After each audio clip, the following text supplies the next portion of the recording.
Dear trainees, जैसे कि हम पहले देख चुके हैं कि हम माइक्रोसॉफ्ट विंडोज़ को किस तरह एफिशिएंटली यूज़ कर सकते हैं। उसके डेस्कटॉप को हमने एक्सप्लोर किया, उसकी सेटिंग्स को हमने कुछ एक्सप्लोर किया और हमने टास्क मैनेजर देखा ताकि आप एफिशिएंटली विंडोज़ के सारे प्रोसेसेस और एप्लीकेशंस को मैनेज कर सकें। आज हम देखेंगे उसी की कंटिन्यूटी में कि माइक्रोसॉफ्ट विंडोज़ के ऊपर हम इंटरनेट कैसे इस्तेमाल कर सकते हैं। हमारे पास चूँकि बहुत सारे ब्राउज़र्स मौजूद हैं इस वक्त, जिसमें ओपेरा है, फायरफॉक्स है, कॉमेट है, माइक्रोसॉफ्ट एज है, गूगल क्रोम है और भी इसके अलावा बहुत सारे मार्केट में अवेलेबल ब्राउज़र्स हैं जो कि ऑलमोस्ट सेम फीचर्स देते हैं थोड़ा मुख्तलिफ अंदाज से। आज हम देखेंगे माइक्रोसॉफ्ट एज के ऊपर हम इंटरनेट को कैसे एक्सप्लोर कर सकते हैं। आइए चलते हैं जी। तो आप आ गए हैं मेरी स्क्रीन पे। अब हम जाएंगे माइक्रोसॉफ्ट एज ब्राउज़र को ओपन करेंगे।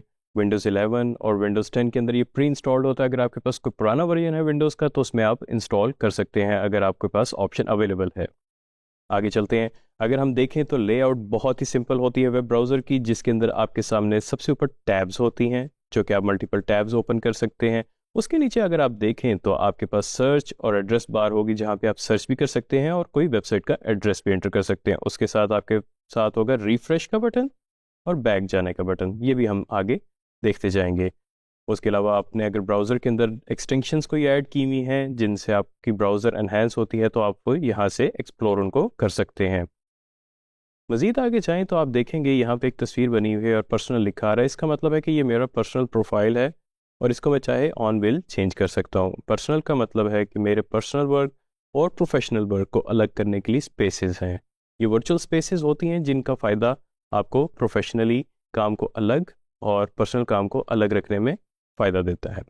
उसके आगे हम जाएं तो हमें नज़र आएगा कि हमारे पास सेटिंग्स मौजूद हैं जिसके अंदर हमारे पूरे ब्राउज़र का कंट्रोल है, जिसके अंदर हमारे पास groups, tab, history, favourites, in split screen और भी बहुत सारे फीचर्स मौजूद हैं जो कि हम यूज़ कर सकते हैं। उसके अगर आगे हम देखेंगे तो हमारे पास को पायलट का एक बटन होगा। ये हो सकता है को पायलट सबके पास अवेलेबल ना हो, लेकिन फ़िलहाल इसको ये माइक्रोसॉफ्ट की तरफ से एआई इंजन है जो कि आपको ब्राउजिंग में बहुत ज़्यादा सपोर्ट करता है, तो इसको भी हम देख लेंगे। सबसे पहले हम आते हैं सर्च या एड्रेस बार पे। सर्च बार में अगर मैं पाकिस्तान लिखता हूँ सर्च के तौर पे, तो अब हमारे पास बहुत सारी पेजेस आएंगे, लिंक्स आएंगे, जिसके अंदर हमारे ऊपर सबसे पहले विकिपीडिया का जिक्र है कि पाकिस्तान के बारे में जो विकिपीडिया पे पेज बना हुआ है उसका लिंक आ गया है। उसमें हिस्टोरिकल, स्पोर्ट्स और डिफरेंट इवेंट्स मौजूद हैं।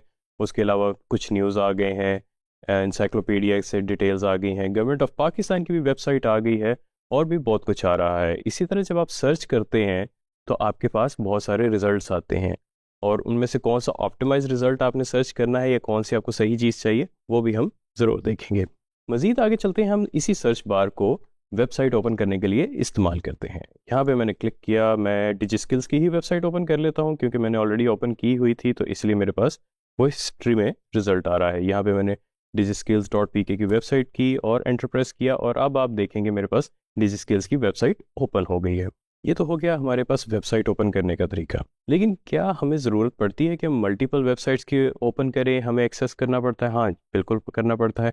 मिसाल के तौर पे अगर मैं डिजिस्किल्स की वेबसाइट पे रजिस्टर होता हूँ तो मुझे अब जाहिर है एक ईमेल आएगी। अब ईमेल खोलने के लिए मुझे एक और टैब ओपन करनी पड़ेगी, तो उसके लिए मैं क्या करूँगा, यहाँ पे न्यू टैब पे या कंट्रोल टी दबा के मैं न्यू टैब ओपन करूँगा और इसमें चाहे मैं अपना कोई सा भी ईमेल एड्रेस ओपन कर सकता हूँ। फॉर इंस्टेंस मैं यहाँ पे लिख देता हूँ mail.yahoo.com। ये आप देखेंगे कि मेरे पास एक वेबसाइट ओपन होगी जहाँ पे मैं अपनी ईमेल चेक कर सकता हूँ। इसमें साइन इन हम नहीं करेंगे। आइए हम मज़ीद एक वेबसाइट ओपन करते हैं जो कि मेरी एक बहुत फेवरेट वेबसाइट है और मैं इसको बहुत फ्रीक्वेंटली यूज़ करता हूँ, learn.microsoft.com। यहाँ पे माइक्रोसॉफ्ट की जितनी भी नई टेक्नोलॉजीज आती हैं उनका लर्निंग मटीरियल होता है जो कि मुझे सीखने में बहुत ज़्यादा मदद करता है। आप भी एक्सप्लोर कीजिए, फ़ायदा होगा। ये वेबसाइट मैंने ओपन कर ली है क्योंकि अब ये वेबसाइट मैं फ्रीक्वेंटली यूज़ करता हूँ, तकरीबन रोज़ ही खोलनी पड़ती है, तो बार बार मुझे एड्रेस लिखने में बड़ी दिक्कत होती है। तो इसके लिए एक फ़ीचर हमारे पास होता है फेवरेट्स का, जो कि हमने यूज़ करना है। आप ये देख रहे होंगे मेरे पास सर्च बार में एक स्टार का बटन है। स्टार के बटन को अगर मैं प्रेस करता हूँ तो मुझे कहेगा फेवरेट्स एडेड और जो वेबसाइट का नाम आ रहा है टाइटल, उसका लिखा होगा टाइटल और इसको मैं थोड़ा सा अपडेट कर देता हूँ, सिर्फ माइक्रोसॉफ्ट लर्न लिख देता हूँ और अब मुझसे वो पूछ रहे डेस्टिनेशन, मैंने इसको कहाँ पे बुकमार्क को सेव करना है। कुछ मेरे पास यहाँ पे लोकेशंस आ रही हैं जो कि मैंने ऑलरेडी सेट की हुई हैं। मैं इसको फ़िलहाल फेवरेट बार में सेव कर दूँगा।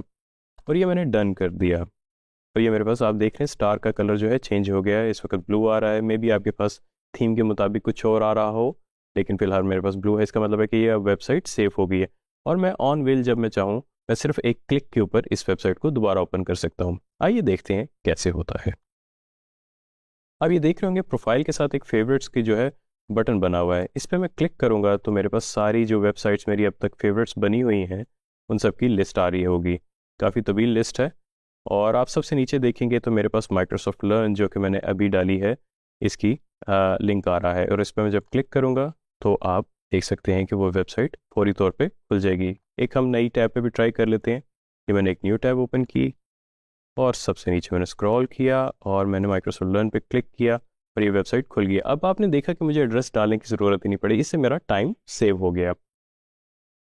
मज़ीद हम चेक करते हैं, अगर हम इसमें अपनी एड्रेस बार भी एक हमारे पास ऑप्शन होती है, अगर हम वो दिखाना चाहें तो बहुत ही सिंपल है। स्टार पे क्लिक करें, एलिप्सिस पे क्लिक करें और उसके बाद यहाँ पे आपके पास ऑप्शन आ गई show favourite bar, always, never, only, on new tabs. इसको मैं कर देता हूँ ऑलवेज। अगर अब आप देखेंगे तो मेरे पास एक एड्रेस बार आ गई है, फेवरेट्स बार आ गई है, जिसके अंदर सारे मेरे फेवरेट्स सेव होंगे जो कि मैंने टाइम टू टाइम सेव किए हैं। और अगर मैं चाहूँ इसको मैं हाइड भी कर सकता हूँ और ये हाइड हो गई। ये तो हमने देख लिया कि हम टैब्स को कैसे एफिशिएंटली यूज़ कर सकते हैं और साथ ही हम फेवरेट्स को कैसे अपना ऐड कर सकते हैं। आगे मज़ीद चलते हैं। जो कि बहुत ज़रूरी चीज़ है वो है सेफ ब्राउजिंग।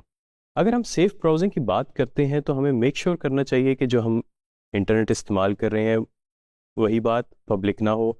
और अगर आपका पर्सनल प्राइवेट इंटरनेट यूज़ कर रहे हैं तो मेक श्योर करें कि उसमें जो है आपकी वेबसाइट से पहले HTTPS ज़रूर हो, क्योंकि ये सिक्योर वेबसाइट्स होती हैं। अगर HTTP खाली लिखा हुआ आ रहा है तो इसका मतलब है कि इशू है, कोई आपकी वो मेलवेयर आ सकता है उस वेबसाइट से। तो जैसे कि मैंने वेबसाइट ओपन की तो आप देख रहे होंगे यहाँ पे लिखा हुआ आ रहा है HTTPS, यानी कि एक सिक्योर वेबसाइट है। इसको मैं एक्सप्लोर करूँगा तो मुझे किसी किस्म की मेरे सिस्टम को कोई प्रॉब्लम नहीं आएगी। इसी तरह अगर हम याहू की वेबसाइट को देख लें, यहाँ पे भी HTTPS आ रहा है। और इसके अलावा हम डिजिस्किल्स को भी देख लें तो यहाँ पे भी HTTPS आ रहा है। इसका मतलब है कि तीनों वेबसाइट जो आज हमने खोल के देखी हैं ये सारी सेफ हैं।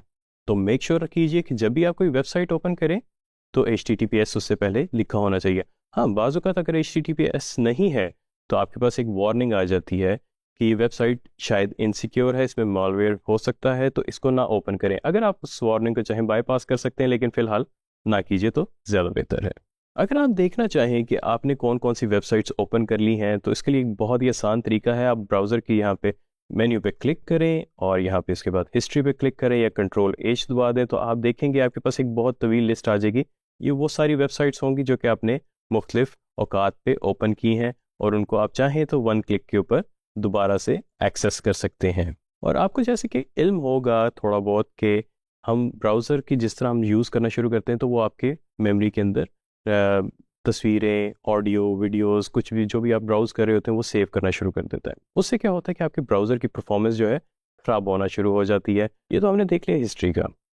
जैसे कि आपको मालूम है कि हिस्ट्री जिस तरह इंक्रीज़ होती जाती है, यानी कि आपकी ब्राउजिंग जिस तरह इंक्रीज़ होती जाती है, उसी तरह आपकी ब्राउज़र की परफॉर्मेंस जो है वो बाज़ औक़ात ख़राब होना शुरू हो जाती है और उसके साथ साथ बाज़ औक़ात वो काम करना भी बंद कर देता है। तो इसके लिए हमारे पास एक बड़ी ज़बरदस्त ऑप्शन होती है हिस्ट्री क्लियर की। आइए देखते हैं। सिंपली हम मेन्यू पे क्लिक करेंगे और उसके बाद सेटिंग्स में आएंगे। क्योंकि आप देख रहे होंगे सेटिंग्स मेरे पास बहुत ज़्यादा मौजूद हैं इस वक्त, तो मैं सिंपली एक शॉर्टकट करता हूँ। मैं यहाँ पे सिंपली हिस्ट्री टाइप कर रहा हूँ। अब आप देखेंगे सर्च रिज़ल्ट में मेरे पास काफ़ी सारे रिज़ल्ट्स आ गए हैं जो कि हिस्ट्री से रिलेटेड हैं। और मैं यहाँ पे सिंपली आऊँगा क्लियर ब्राउजिंग डाटा के ऊपर। यहाँ पे आपके सामने दो ऑप्शंस नज़र आ रही होंगी। आप फर्स्ट ऑप्शन में रहिएगा, clear browsing data now, choose what to clear. इस पर जब हम क्लिक करेंगे वो आपसे पूछेगा कि आपने कौन सा ब्राउजिंग डाटा क्लियर करना है। पिछले 1 घंटे का जो भी आपने किया या उससे पहले का करना चाहें, 24 घंटे, 7 दिन, 4 weeks, all time. All time का मतलब है कि जब से आपने विंडोज़ इंस्टॉल की है और अगर आपने हिस्ट्री क्लियर नहीं की तो तब से लेके अब तक की सारी हिस्ट्री क्लियर हो जाएगी। तो इसमें हम लास्ट आवर को सिलेक्ट कर लेते हैं और क्लियर नाउ पे कर सकते हैं क्लिक। लेकिन उसमें आप देख रहे होंगे बहुत सारी ऑप्शंस आ रही हैं हमारे पास कि browsing history, download history, cookies, cache. अगर आपने पासवर्ड, ऑटोफिल, साइट परमिशन और इस तरह की चीज़ें भी इस्तेमाल की हैं तो ये भी क्लियर आप चाहें तो कर सकते हैं। और आप क्लियर नाउ पे क्लिक करके इसको क्लियर कर दें और ये आपकी ब्राउजिंग की हिस्ट्री क्लियर होगी। और इसमें बेहतर प्रैक्टिस ये है कि आप ब्राउज़र अपना एक दफ़ा क्लोज कर दें और उसके बाद उसको दोबारा से ओपन करके इस्तेमाल कर सकते हैं। इससे ये होता है कि आपकी जितने भी रेजिड्यू फाइल्स होती हैं वो सारी की सारी डिलीट हो जाती हैं। डियर ट्रेनीज, आज हमने देखा कि माइक्रोसॉफ्ट एज के अंदर हम उसको कैसे एफिशिएंटली यूज़ कर सकते हैं अपनी वेब ब्राउजिंग और डिफरेंट टास्क के लिए। और अगर आप चाहें तो आप अपना, अगर गूगल क्रोम इस्तेमाल कर रहे हैं, ओपरा ब्राउज़र इस्तेमाल कर रहे हैं, फायरफॉक्स इस्तेमाल कर रहे हैं या कोई सा भी और ब्राउज़र इस्तेमाल कर रहे हैं, उसमें मोर और लेस यही ऑप्शंस देखेंगे और उनको इसी तरह एफिशिएंटली यूज़ कर सकते हैं। हाँ, कुछ ब्राउज़र ऐसे ज़रूर हैं जो कि बहुत ज़्यादा फीचर्स रिच हैं, बहुत ज़्यादा फीचर्स दे रहे हैं। आप उनको भी एक्सप्लोर करें और हमें ज़रूर बताएं। Thank you very much.